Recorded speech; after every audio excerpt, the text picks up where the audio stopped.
because I think 90% of the problems with amateur writing is that people are writing for information instead of action. They're writing, a character is saying something so that the audience will hear it, as opposed to the character is saying something because in that room at that moment with that person, they are trying to do something. They're trying to convince them, they're trying to frighten them, whatever they're trying to do, they are talking to that other person, and it's an action. And once you understand that, dramatic writing becomes much, much better.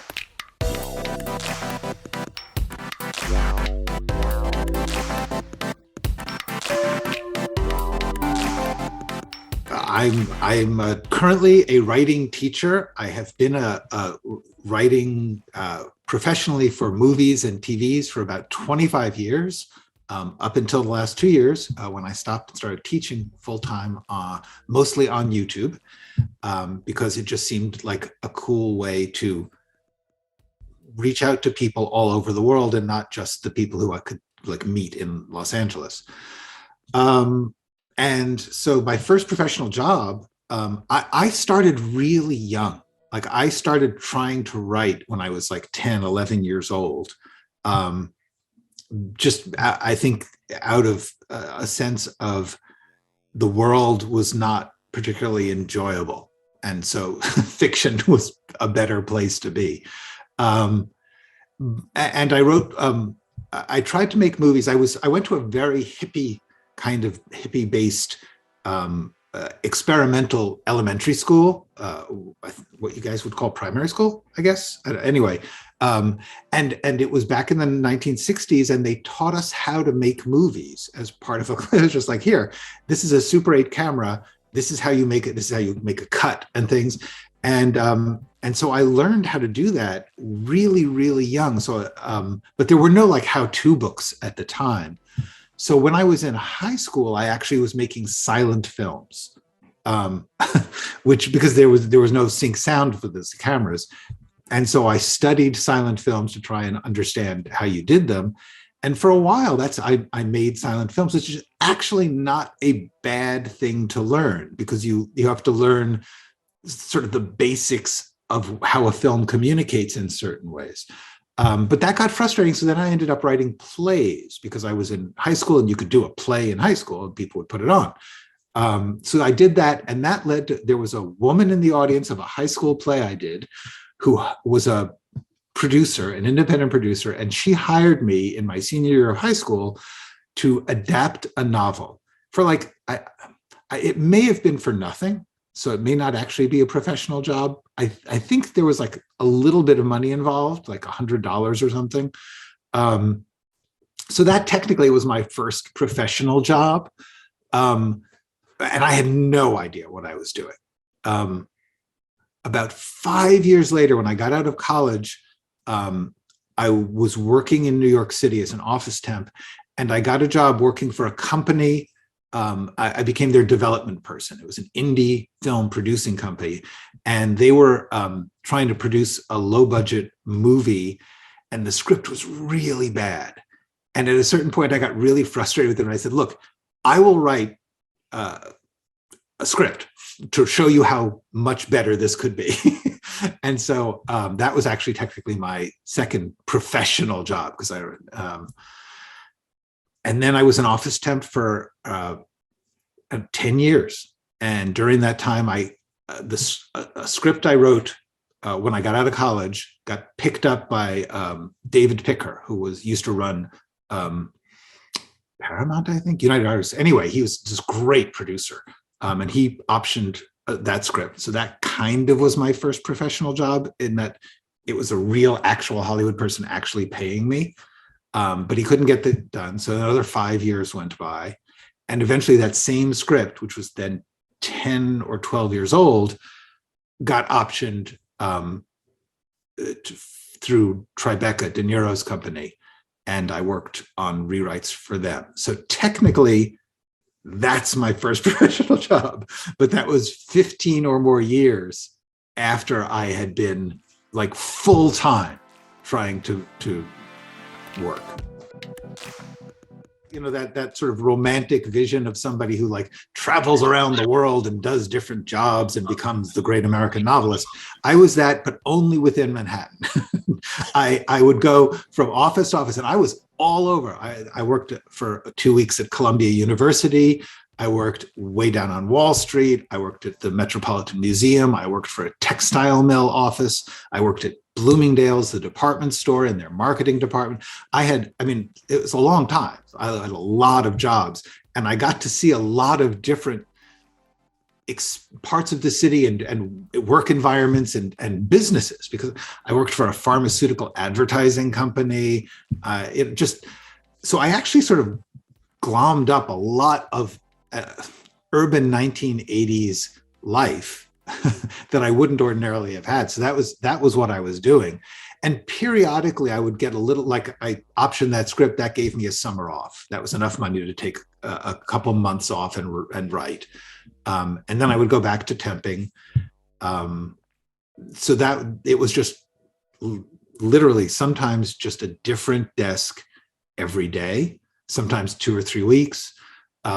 And then eventually, because they'd often offer me a job, they'd say, we could use you. It's like, you want to get a full-time job? And I usually turn them down. After a while, not having any insurance and things began to really frighten me. So I took one of my temp jobs, and it became the last 2 years of that or 3 years of that was actually just at one office. And that was actually a corporate consulting firm that did essentially what they called corporate identity, which was sort of a mix of branding and design and naming of products and stuff. It was a really weird little niche of corporate America. But I was there for 3 years. It was horrifying. I wrote a novel during that time. So I wasn't always writing screenplays then. And I wrote a novel called Temp City, which was about a struggling screenwriter who was working at these jobs and trying, and I basically used everything autobiographical I could. I used working for the indie company and stuff. In his desperation to write his great American screenplay, he sort of transferred his ambitions into a screenplay form, which is really a bad idea because it's a terrible form. And so he ends up subletting his apartment so that he can not have to pay rent, not have to work full time. And he moves into the storage unit where his stuff is. It turns out the person he's sublet to is a serial killer. So one day I may try and like self-publish that or something. A lot of professional writing essentially was the equivalent of really, really glorious temp work that most professional screenwriters, I think, will tell you that the job of writing a script becomes essentially the day job, because you're not doing something that you wanted to do, and you're not allowed to do it the way you want to do it very often. You're compromising with a lot of things. So if you go into it thinking, I'm going to be an artist, and an artist is a person who does what they think is right, most of screenwriting is actually just really, really cool temping. And as such, I'm not sorry I did it, but it actually took me a long time. I only sort of figured that out toward the winding down of my career, that I suddenly realized I kept on thinking, eventually I'm going to cross the line and be that person that we all hear. When we read an interview with like Aaron Sorkin, and he's like, oh, well, I decided to do this, and then I did it, and everyone gave me a lot of money, and they put it on Broadway, and I got to tell everyone what to do. That's not what it's like. And I kept waiting for when I would get to that point. And the truth is, you never get to that point. I mean, the number of people who get to that position of power, first of all, most of them have to become a director. But second of all, it is easier to win the lottery than to become what we all think is a professional writer. And that was a lot of why I started teaching, was a recognition that I had not wasted because it was good experiences, but I was doing things on the assumption that I was going to get to a certain point that actually doesn't exist.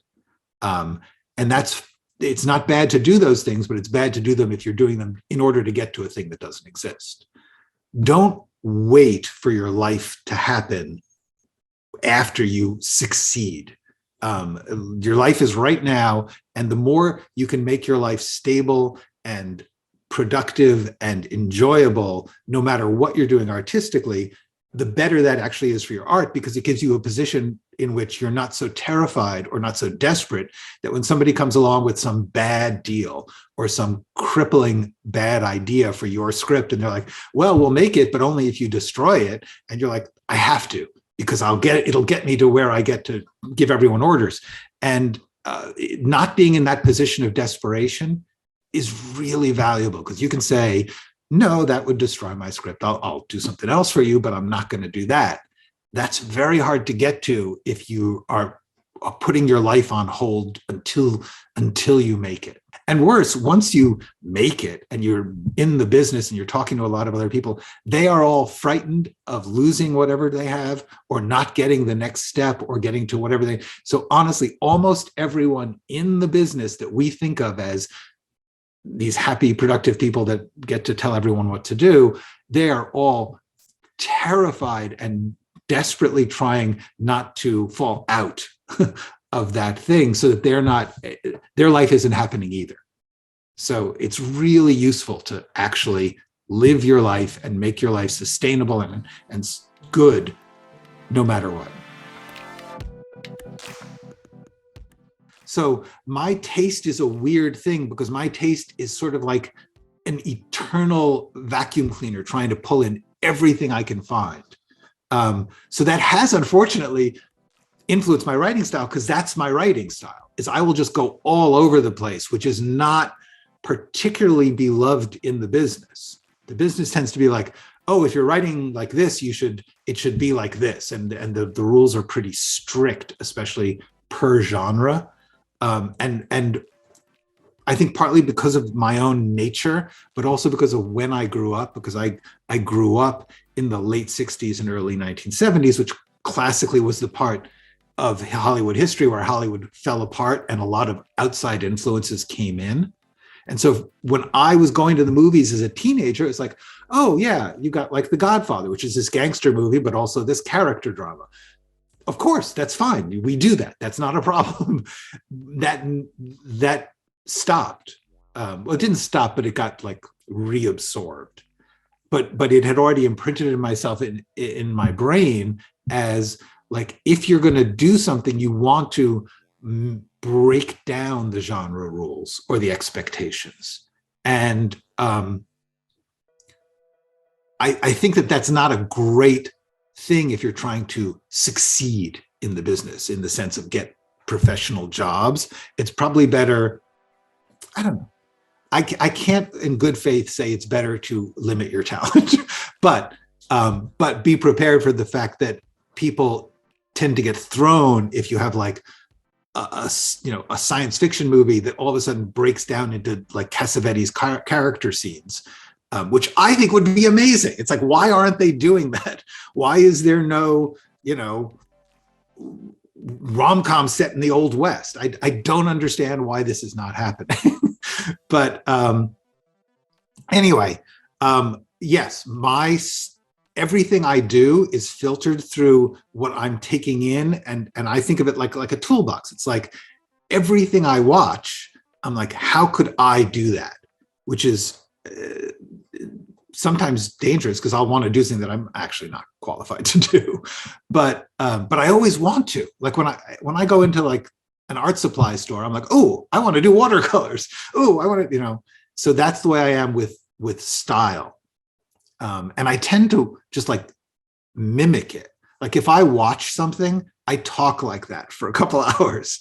Like if I watch Rod Serling, I'm going to talk in a sort of boom, boom way. And then if I watch Insecure, I'm like, well, not that. I'm not good at it. But I'm always sort of observing and stealing stuff. And I think that we all do that.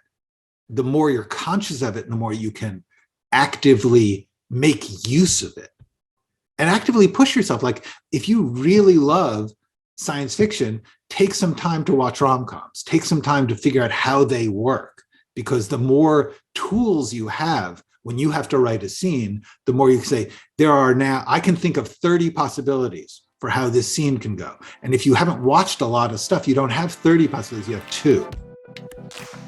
But I think my process was also informed by the fact that I didn't have any formal education in this. I mean, I had a lot of formal education, but none in the creative field in a certain way. And so my process was, I knew what I wanted to do, and I had absolutely no ability to do it. So I could like imagine, oh, this will be a great story, but I didn't know how to outline. And so it took me like decades. I'm probably slow at that, but it took me a long time to figure out a format where I would say, oh, I'm going to always use the same outline format. And once I got that, I began to have a process where I would say, no matter what I'm writing, it will go through the same breakdown of trying to understand the characters and the scenes of the story. That's so important to me. It's like anything that you're going to write in a filmed entertainment is going to have to break down to scenes.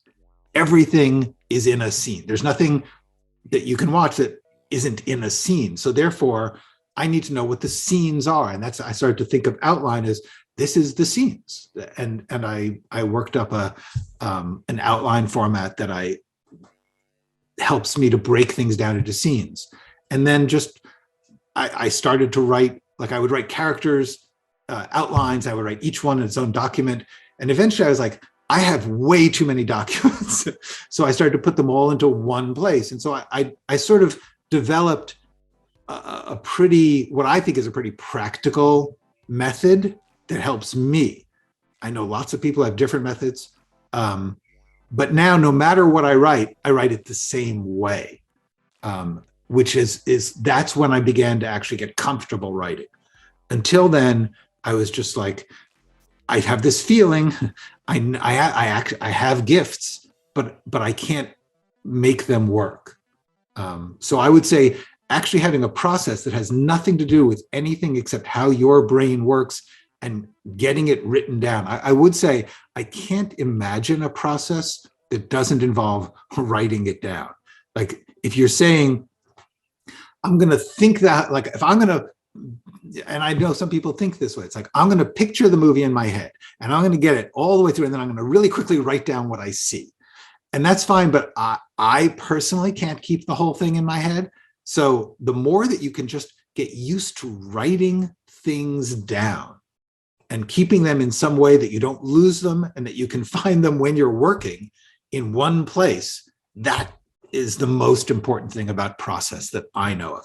My personal way to do it, I made some videos I put on my channel so that I could say, like, I have like 5 or 6 basic documents that I have. It's like, no matter what I do, I'm going to make an outline.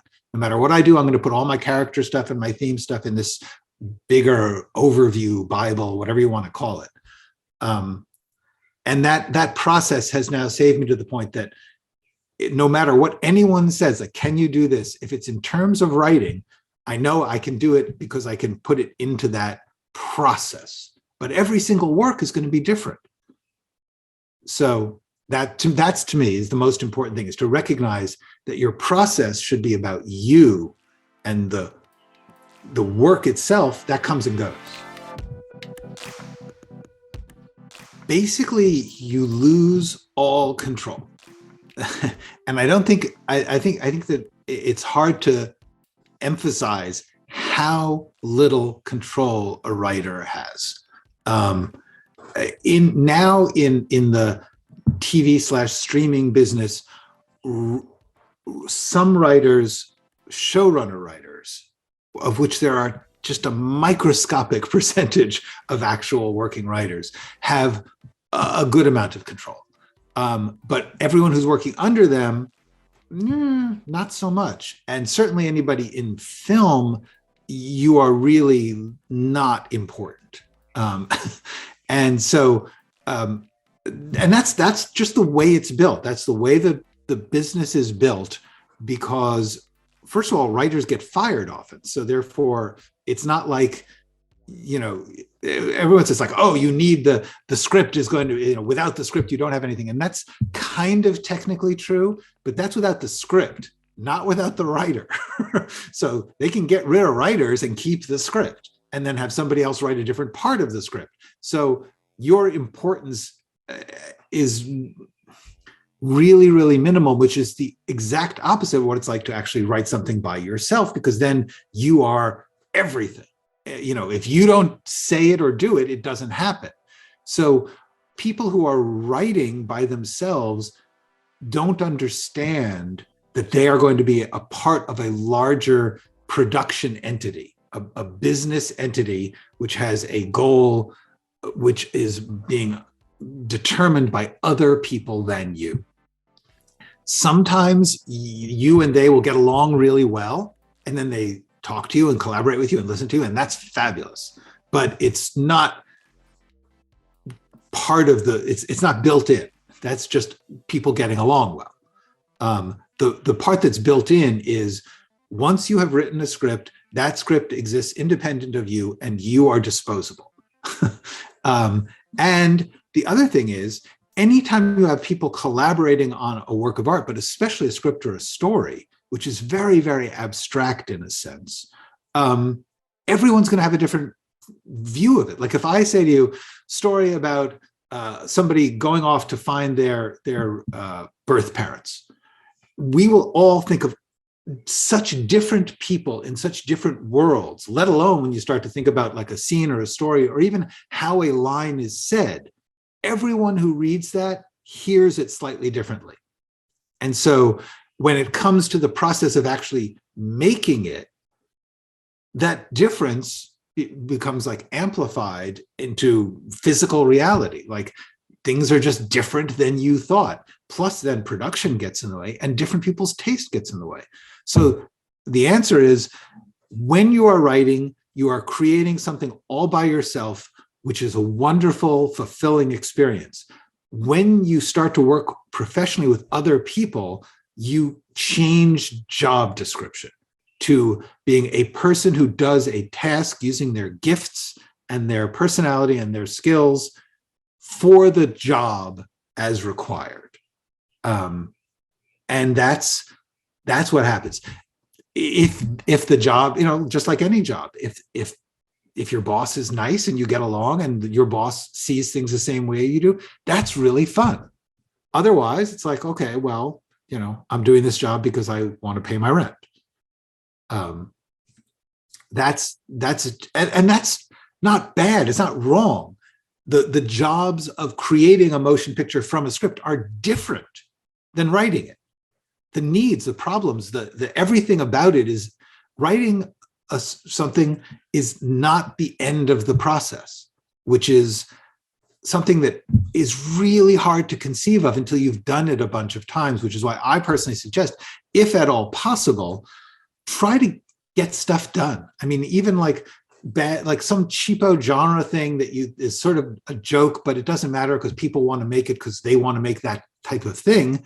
Do that, get that experience, because once you see what happens to words on a page when they go through the process of people acting them and directing them and designing them, you'll never write the same way, in a good way, in the way of like, you'll actually become a functional screenwriter instead of a writer who's trying to get stuff made, which is very, very different. And the other thing is DIY. If you can do micro budget, if you have it in yourself to make your own screen story from your script, you should try and do that. If not, because that's a weird combination of skills. Most people don't have that. So if you want to write stuff, but you don't want to make it yourself, you might find some film students or underemployed film people who are like, I would like to direct something, I would like to act in something, but I don't write very well. They want you as a writer. Do that. Forget the money part. Forget the money part and have the experience part and have the possibility of a tiny audience. You never know. Also, some of the, you get somebody who's worked in commercials and wants to make their first feature, and you get some actors, you'll get, at very least, you'll get an audience of 40 or 50 people. That's not bad. 40 or 50 people that you don't know watching your stuff get done is an incredible experience. When I did some of my DIY movies or ultra low budget movies, I took them to festivals. There were about 30 people in the audience for 2 different festivals. So I had about 60 people watch a feature that I made.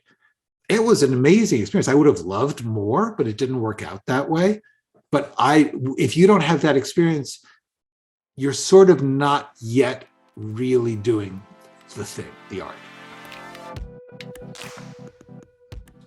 As I understand it, and either the crowdfunding is the people want to see this thing, so they're essentially paying their ticket in advance. And that's cool, but you have to have a pretty big audience already to make a big enough budget to make a difference. You're still going to be no budget. I mean, I could probably get, I don't know, probably now I could get a couple hundred people to give me ticket price to make something. But that's not going to give you a decent budget.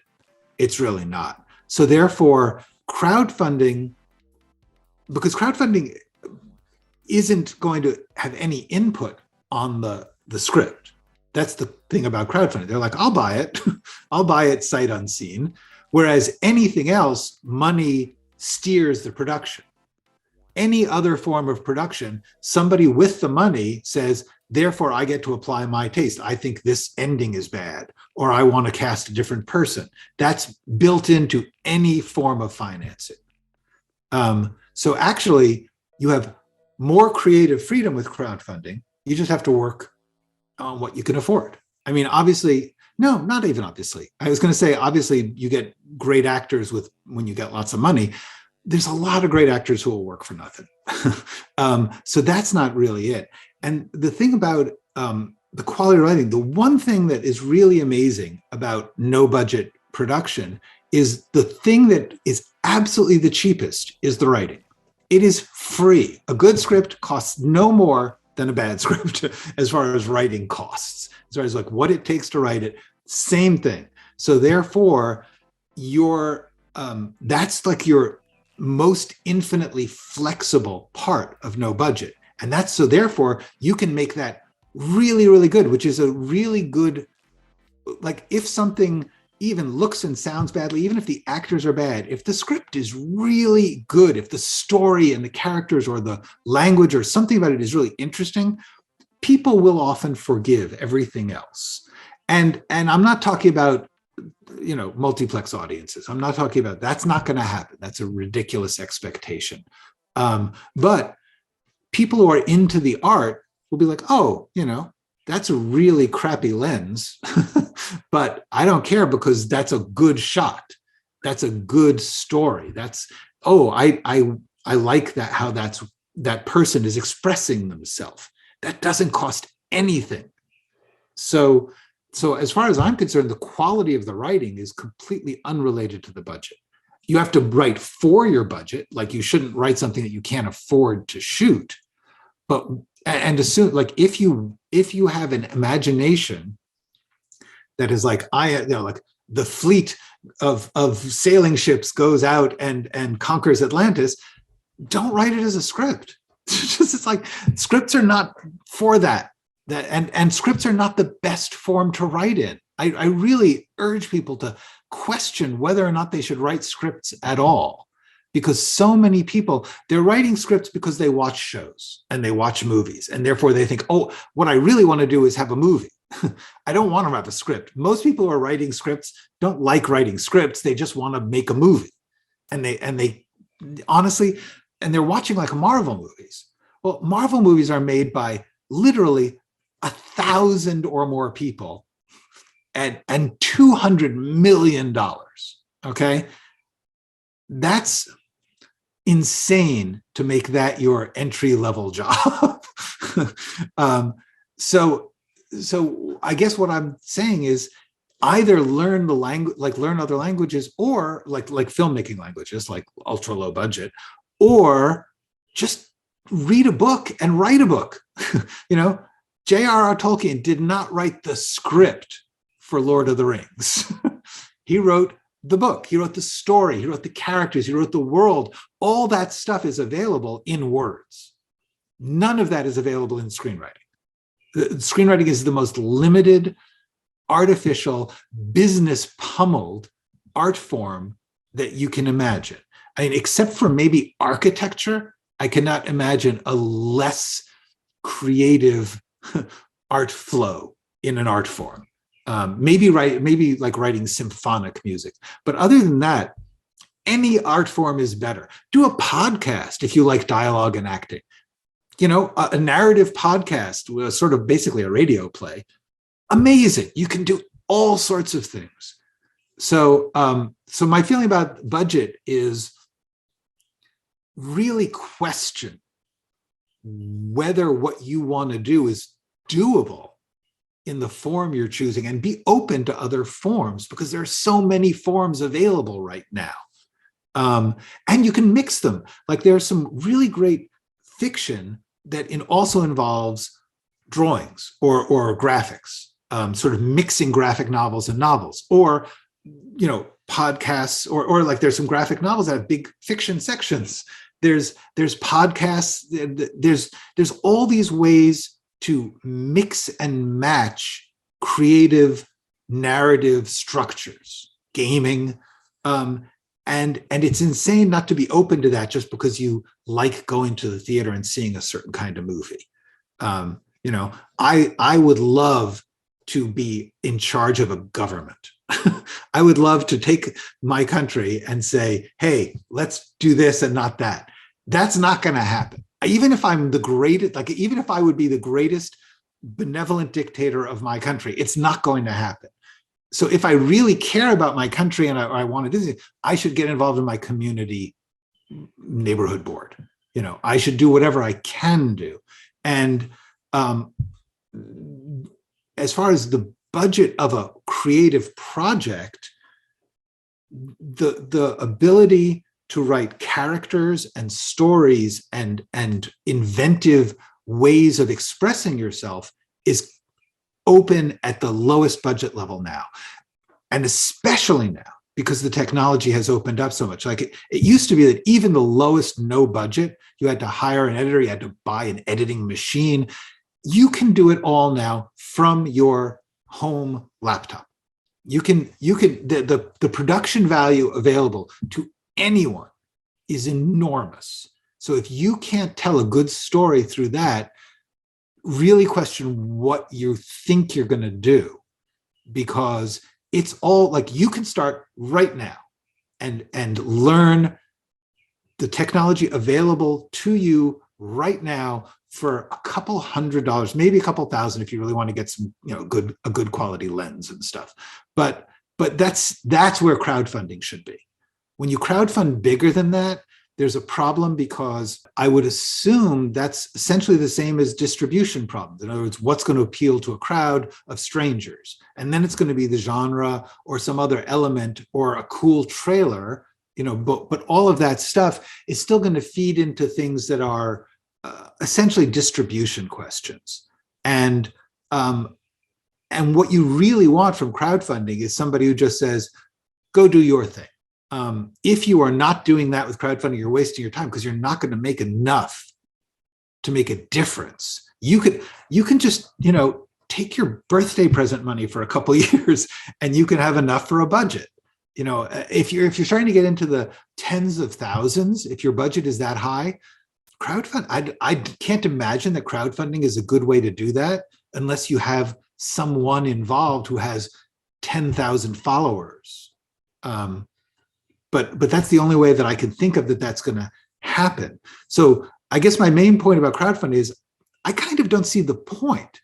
Just fund it yourself. I mean, at this point, you could fund it, you know, whatever it is. I don't know what it is, but once you get into like, I need a bunch of money, then you might as well just go to people who have money for entertainment things and get their money, you know. And if you're not good enough to get that, think about that. If you've got a genre piece, there are people in those genre businesses. There will be somebody in the horror business. There'll be somebody in the comedy business. And you can go to them and say, I'm doing your thing. They're looking for people who are doing that thing. You don't need to crowdfund. If you are doing something like an art film, well, there are art film producers and distribution companies that are looking for that. If you are doing that, just go to them. the only reason to do crowdfunding is because those people won't give you their money. And they'll probably not give you their money because either you have not enough, you can't show them that you are capable enough, which could be unfair to you. It could be, I'm capable, but I don't have proof yet. Will you please let me do this? My answer would be, do the thing, do it repeatedly, show that you are capable, and then have a piece of material that they like so much that they say, yes, you can do that. The thing that you have going for you as you get older, in theory, if you are working all the time, is you have to work. And that's the thing that you have that the young person may not have. Your work should be, your work is new. Your work is young. The question is, as far as people, I mean, like, nobody's going to release a film. Harvey Weinstein once did, but he was an idiot. But nobody's going to release a film because the filmmaker is interesting.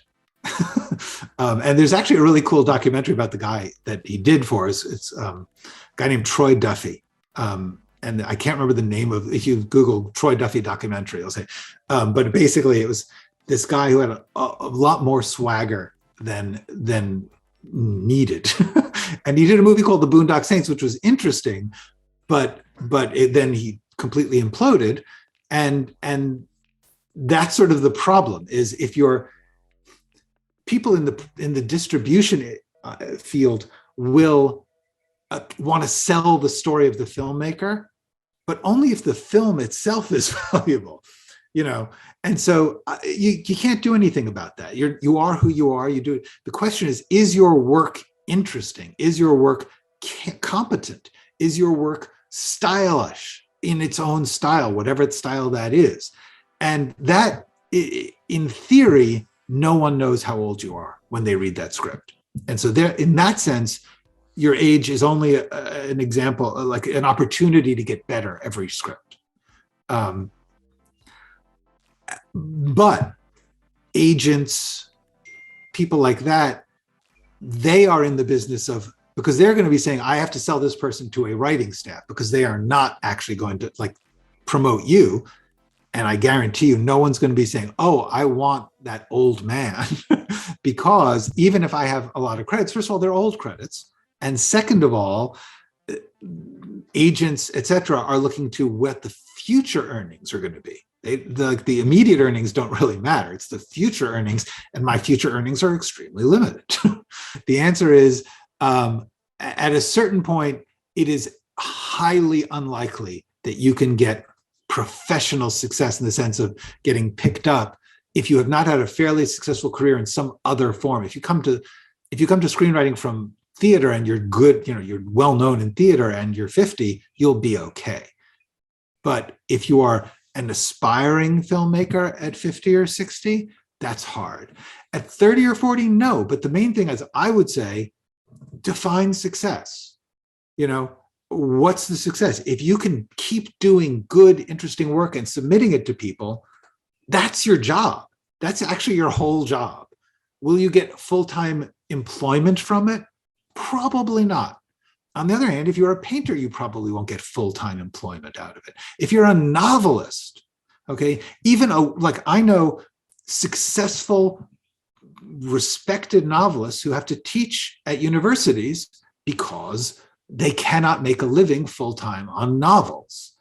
So it's weird for any of us to think, which the screenwriting business happens as this weird angle on it of like, oh yeah, I'm going to support myself at this art form. That's always the smallest slice of any art form. And that slice is determined by business and marketing elements that have nothing to do with whether you're good or not, or whether you're young or not. It has to do with what is currently being sold to that particular market. And you either get lucky about that or not. So the main thing you want to do is, like I said, have a sustainable life, whether or not you're making a living from it, and keep making good art. The more good art you have, the more possibility you have to get discovered or bought in any way. If you're not making new art all the time and trying to do what you think is better, than the last one, you are limiting your ability to have a future at that. And what else are you going to do? I mean, that's the job. I mean, if you forgot about the money, then you would just be doing the thing, right? If you said, I'm assuming I'm not going to make money, I want to write screenplays, then you just start writing screenplays, and you'd keep writing screenplays, and you'd frankly never stop writing screenplays. So therefore, try to take the money out of it. If you're defining success through money, you are not realistically working in the arts. There's a practical matter, but the main thing is, if you can find a way to not pay any rent and not pay your expenses, you don't need any money. So that then you would be a success if you were just like, what if you could do shows and put them on the internet for free, and a handful of people watch them, and you didn't lose any money doing it? You'd be a success, right? Like, artistically, that's the definition of success. Whether you see more or less people, it's so sad when you get somebody who's like the number 5 movie of the weekend, and they're considered a failure because only 1 million people went, or something. Like, the scale never stops receding from your grasp. On my YouTube channel, there is a video called Contest versus Library. If you think of the arts as a contest, it's a horrible, horrible thing in every way, which is how the arts are currently thought of in the business. If you thought of it as a library, it would be so. I would like to change the thinking of the arts industry, of the business, to library thinking, where it's like, well, only a handful of people are going to want that volume, but I want it on the shelf. And that one, it's not their best work, but I want it on the shelf in their collected works. That's what I would like the business to think like. It's like, within affordability, obviously, why not have it all there? And why not stop thinking this is good because it's made the most money and has the most people watching it, and therefore anything that's not like that is actually bad? That's a terrible way to look at art. Like, what if I wrote something and it was as good as I could write, and it had the effect, like, what if it was the number 1 movie and it was the most popular thing of the year and it won all the awards? At the end of that, everyone would then say, what else can we watch? Right? What do you do when you see the best thing you've ever seen? Maybe that evening you say, oh, I'm not going to watch anything. The next day, you're like, well, what else can I watch? That's the function of art, both as a creator and as a viewer. It's like, yeah, what else is there? Let's gather it all in.